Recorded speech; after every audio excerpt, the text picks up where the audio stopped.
Hi guys, welcome back to my channel. I'm sorry about that intro, it just wasn't doing. So today we are going to be making a fruit cake in a pot. Can you believe that? I made this fluffy, perfect fruit cake in a pot. I swear, in my kitchen pot. So, and I'm also going to be showing you guys a comparison between baking in a pot as well as baking in a regular conventional oven. So basically I baked two of those pans, one in a pot and one in an oven, so you guys can see the difference.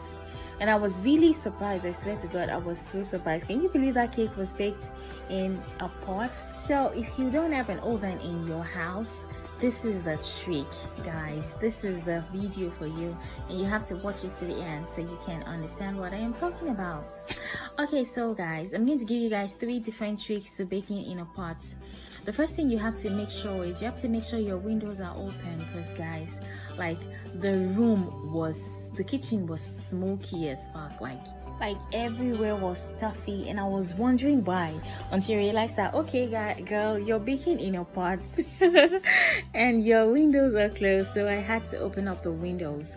And the second trick is, when you turn on the heat, you have to turn on the heat to high at first, so the first 5 minutes while your pot is on the heat, and then when you put your cake inside the pot, you should reduce it to the lowest, the barest minimum ever. Otherwise your cake will burn. It will like caramelize all around it, but the inside would not be done. So you just have a really hot pot and then reduce the heat so you can bake gradually.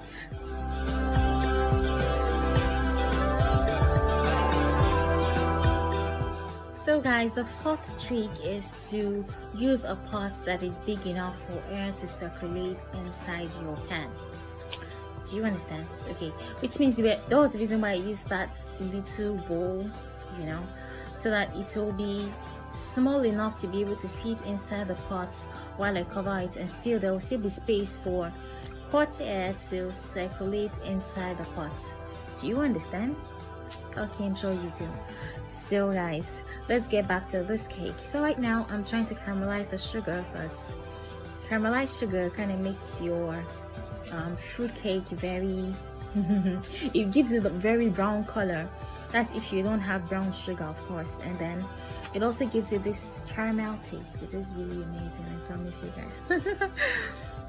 Okay guys, so we're going to transfer this into a pot, and then I'm going to mix all my batter together, and we're going to put it in 2 different baking pans, and then we're going to put one in the oven and the other one in a pot.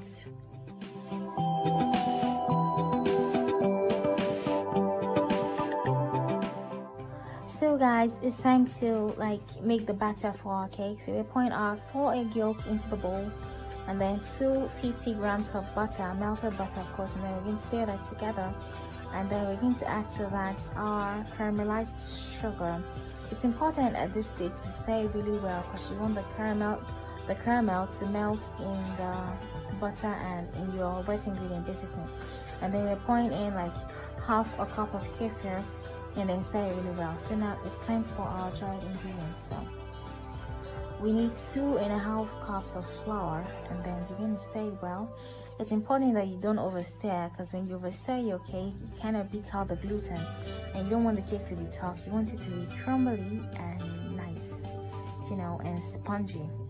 So, and then to that I'm going to add a tablespoon of baking powder, a tablespoon of baking soda, a 1/4 teaspoon of salt, and then we're going to stir everything together.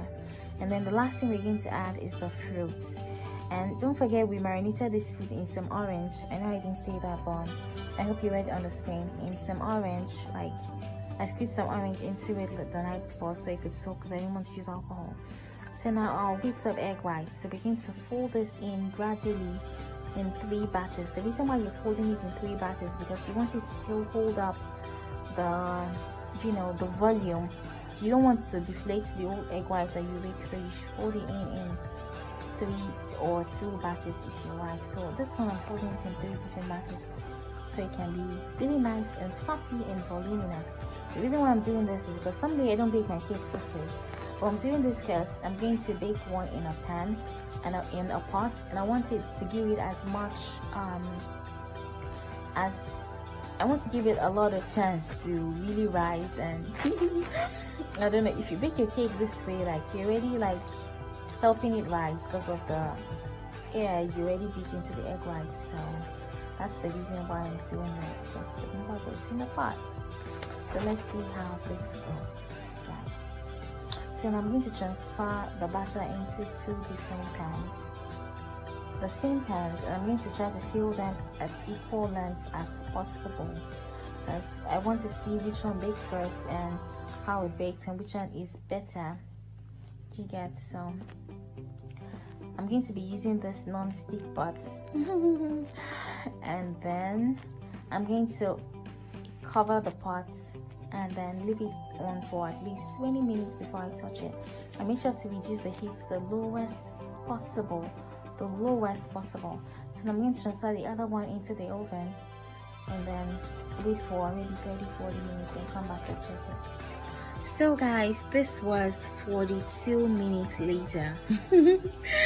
It's so funny. The other cake I baked in the oven was baked within 24 to 27 minutes, but this one took around 40, almost 50 minutes.